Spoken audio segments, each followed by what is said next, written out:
Слободните медиуми и професионалните новинари го сочинуваат главниот столб на демократијата. Оваа благородна професија е погрешно разбрана, особено во општества со недоволна политичка писменост. Иако често етикетирани, омразени, заканувани и нископлатени, новинарите сепак продолжуваат да ја сватат професијата повеќе како мисија.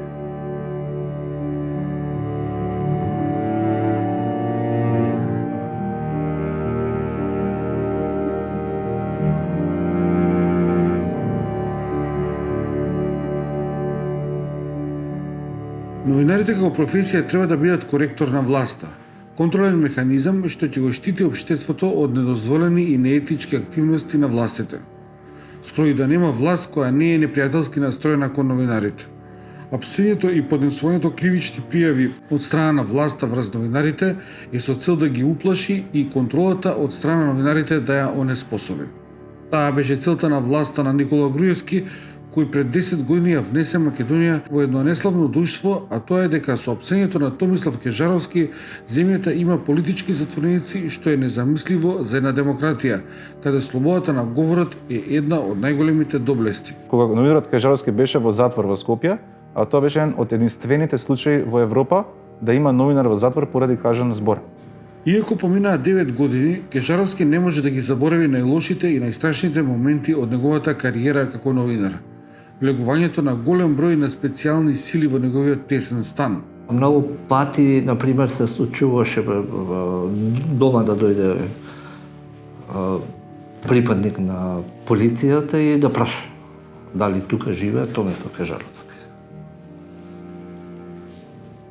Ти му речете да, не, нели нормално. И кога ќе го прашате зашто, па онака. Значи, тука бев на поминување, сакам да прашам. Без нешто конкретно, без некоја конкретна причина. И тоа беше брутално влегување во нашиот дом, дури имаше од овој аспект кога ќе се навратам на тие моменти, помалку смешно делуваше, затоа што тие беа во цела една борбена опрема, беа негде 10-15 внатре само во домот, па не може да се размина, затоа што во целата таа борбена опрема, тоа со бомби, со автоматски пушки, со пиштоли, со не знам што све немаа на себе. И се случуваше да мора еден да излезе надвор, па другиот да влезе и така натаму. Ноќта пред изрекувањето на пресудата, јас на порака, во телефонска порака, на SMS порака, добив дека ќе бидам осуден на 7 години затвор. Што било тоа што помеѓу еден после полноќ и сабајлината во 11, кога ни беше изречена пресудата, што било тоа што влијаело за намалување на казната, не знам.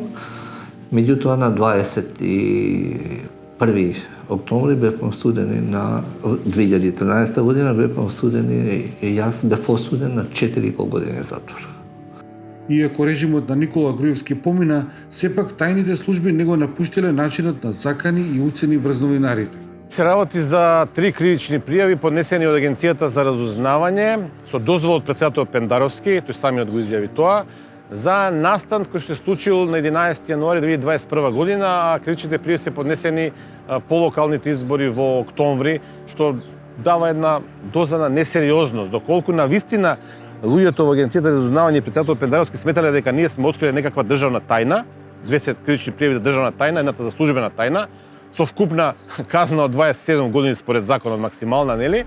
Момировски тврди дека темелно работеле на темата и дека од обвинителството им кажале дека нема да поднесат кривична пријава против нив, но официјално на хартија немаат ништо. Мислам дека тоа е едно од целите на целата оваа драма, сме оставени да се плашиме дека утре може да заглавиме нели 27 години затвор во Македонија не е возможно, максимална казна 20 години, и тоа дека 10 години затвор ви се закануваат.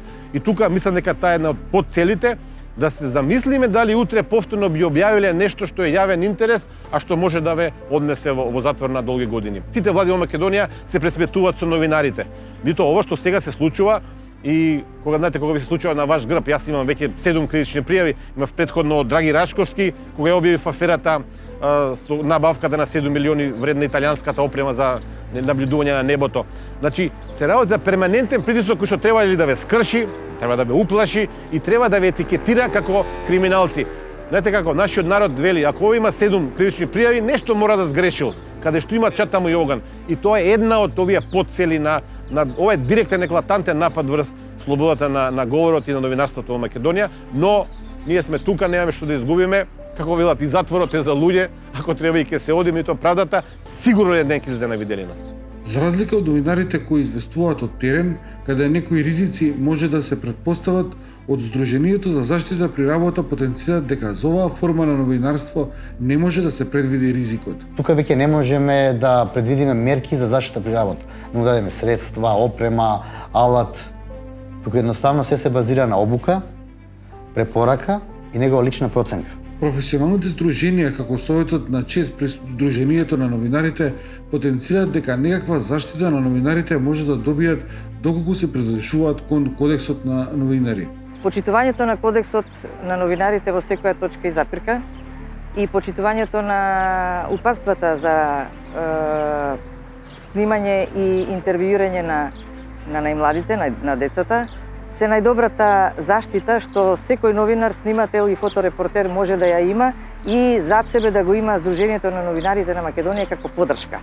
Новинарите од емисијата Заспи ако можеш на телевизија Алфа знаат дека постапиле според правилата, затоа и сметаат дека хајката што се прави врз нив не е поради наводна грешка, туку обид да се покажат како виновници со што ќе ги заплашат и останатите медиуми и новинари да истражуваат. Главниот проблем за мене не е тоа што сме добиле критични пријави, што ни се закануваат затворски казни. Главниот проблем е што институциите кои што во државата треба да ги проверат сите аномалии преку допрен глас, преку новинарски извештаи, не ги проверија наводите за кои што ние зборуваме во таа емисија. Че тука имате злоупотреба на државни пари, имате злоупотреба на процедури во Агенцијата за разузнавање.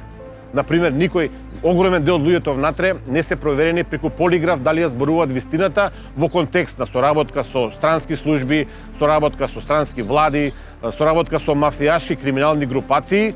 И тоа за мене е вака шокантно и дури ми се чини дека се работи за една на пиар кампања, да се скрие таа работа која што ние објавивме, која што предизвика интерес не само во Македонија, предизвика интерес и во Брисел, предизвика интерес на луѓе кои што работат против корупција и криминал во институции на Балканот и ми се чини дека тие се обидува Агенција за разузнавање преку председателот Пендаровски да направат притисок да нас не прогласат за виновни за нешто што тие требаше да одговараат пред државните институции, кои што за жал не реагира. И мислам дека тоа е една од целите на целата оваа драма, сме оставени да се плашиме дека утре може да заглавиме 27 години затвор во Македонија не е возможно, максимална казна 20 години, и тоа дека 10 години затвор ви се закануваат. И тука мислам дека таа е една од подцелите да се замислиме дали утре повторно би објавиле нешто што е јавен интерес, а што може да ве однесе во затвор на долги години. Целта на секоја власт е да ги скреши критичките новинари, да им нанесе болка, за да не може да си ја вршат работата. Тешко е, например, тоа што не можете, доколку имате малолетно дете, не можете да го видите, ниту може да ви дојде на посета. Ниту може да влезе во судница па да имате било каков контакт таму, да се видите со него визуелно, да видите што е, како е.